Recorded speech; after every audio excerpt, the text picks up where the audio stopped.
We love to come to Out in the Garden Nursery in Molalla with Carol. And Carol, you always have different plants for us, and this time you have all different textures and colored foliage. Yeah, I'm a foliage person. This is actually more shrubs than we usually have from me, but there's a lot of wonderful things. It's not all about flowers. Flowers are great, but a lot of the foliage is much more endearing and long-lasting in the garden than a flower. So we've got some new, they're new for me, but I'm really liking them. This is Red Baron Physocarpus, which is a 9-bark. I also have one called Darts Gold. They're larger shrubs, 6 by 6.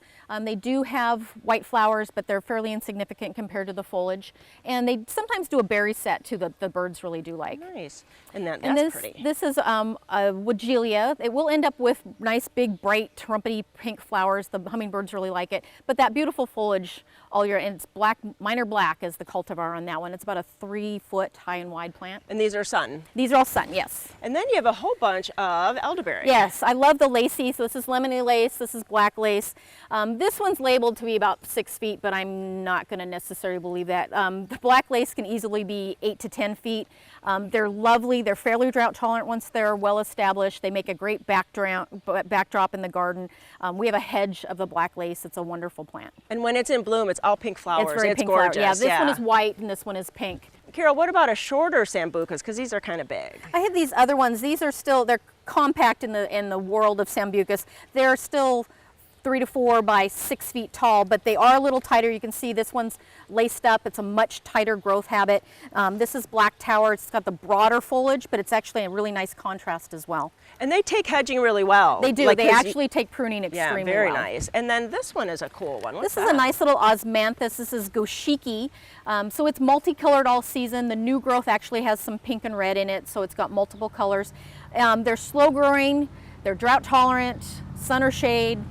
Really nice addition. And at some point as they mature, they'll actually have a fragrant flower in the fall. Wow, wow. And a new Nandina. I don't know This is a really nice one called Bonfire. And what I like about it is that it changes all through the season. So the new growth is bright red, then it will turn green, we'll hit winter, the whole plant will turn bright red, we'll hit spring, it goes back to green, new growth, and it repeats. So it's just a really nice, it's a 3-foot, fairly compact, nice one for mostly sun. Yeah, even in a container. Yeah, it would be nice in a container, absolutely. And a couple more. And then we have some shade plants. So this is a Kuba. This is Mr. Gold Strike.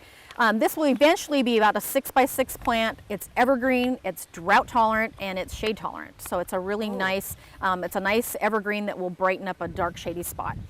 And then we have, of course, a couple of my absolute favorites. So this is Aurelius Sun King. It's an herbaceous perennial. It will get 4 feet high and wide in a season.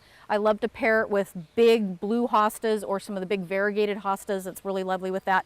And then this is Ligulary. This is barbecue bananas. It'll make a 3 by 3 mass of foliage as they get older. And it's just another really beautiful, bright color for the garden. Very cool. And there is a special thing going on this weekend.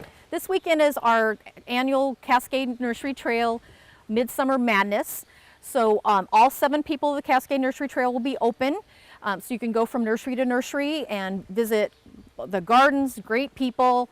Gardens look amazing this year because of this weather. And then we all have huge plant selections because of the way this season has gone out. So it'll be one of the best times to come and see us. And it's really great weather to garden in because it's not that blazing hot and dry, and it's just been really great. Yeah. So please go to gardentime.tv and get all the information about where you can go this weekend and get some great plants. Carol, thanks so much and have a great time. All right, thanks, Judy.